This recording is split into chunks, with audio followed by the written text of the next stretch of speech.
एक बार शहंशाह अकबर के दरबार में बहुत ही अजीब मुकदमा आया, जिसने सभी को सोचने पर मजबूर कर दिया। हुआ यूं कि बादशाह अकबर के दरबार में दो महिलाएं रोती हुई पहुंची। उनके साथ में लगभग 2 या 3 साल का सुंदर सा बच्चा भी था। दोनों महिलाएं लगातार रो रही थी और साथ ही दावा कर रही थी कि बच्चा उनका है।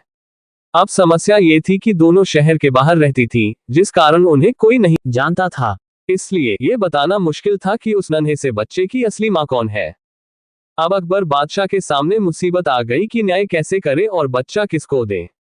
इस बारे में उन्होंने एक एक करके सभी दरबारियों की राय ली, लेकिन कोई भी इस गुत्थी को नहीं सुलझा सका और तभी बीरबल दरबार में पहुंच गए।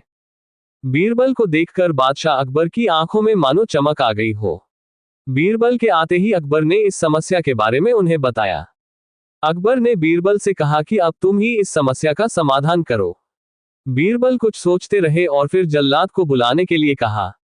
जल्लाद के आते ही बीरबल ने बच्चे को एक जगह बैठा दिया और कहा, एक काम करते हैं, इस बच्चे के 2 टुकड़े कर देते हैं। एक एक टुकड़ा दोनों माओं को दे देंगे। अगर इन दोनों महिलाओं में से किसी एक को ये बात मंजूर नहीं है, तो जल्लाद उस महिला के 2 टुकड़े कर देगा। ये बात सुनते ही उनमें से एक महिला बच्चे के टुकड़े करने की बात मान गई और बोली कि उसे आदेश मंजूर है। वह बच्चे के टुकड़े को लेकर चली जाएगी, लेकिन दूसरी महिला बिलख बिलख कर रोने लगी और बोलने लगी, मुझे बच्चा नहीं चाहिए। मेरे 2 टुकड़े कर दो, लेकिन बच्चे को मत काटो। ये बच्चा दूसरी महिला को दे दो। ये देखकर सभी दरबारी मानने लगे कि जो महिला डर की वजह से रो रही है वही दोषी है। लेकिन तभी बीरबल ने कहा कि जो महिला बच्चे के टुकड़े करने के लिए तैयार है, उसे कैद कर लो, वही मुजरिम है। इस बात को सुनकर वह महिला रोने लगी और माफी मांगने लगी, लेकिन बादशाह अकबर ने उसे जेल में डलवा दिया। बाद में अकबर ने बीरबल से पूछा कि तुमको कैसे पता चला कि असली मां कौन है।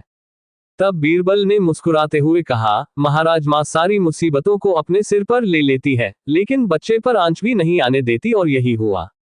इससे पता चल गया कि असली मां वह है जो खुद के टुकड़े करवाने के लिए तैयार है, लेकिन बच्चे के नहीं। बीरबल की बात सुनकर बादशाह अकबर एक बार फिर बीरबल की बुद्धि के कायल हो गए। कहानी से सीख, हमें कभी भी किसी दूसरे की चीज पर अपना हक नहीं जताना चाहिए। साथ ही हमेशा सच्चाई की ही जीत होती है और समझदारी से काम लेने पर हर समस्या का हल निकल आता है।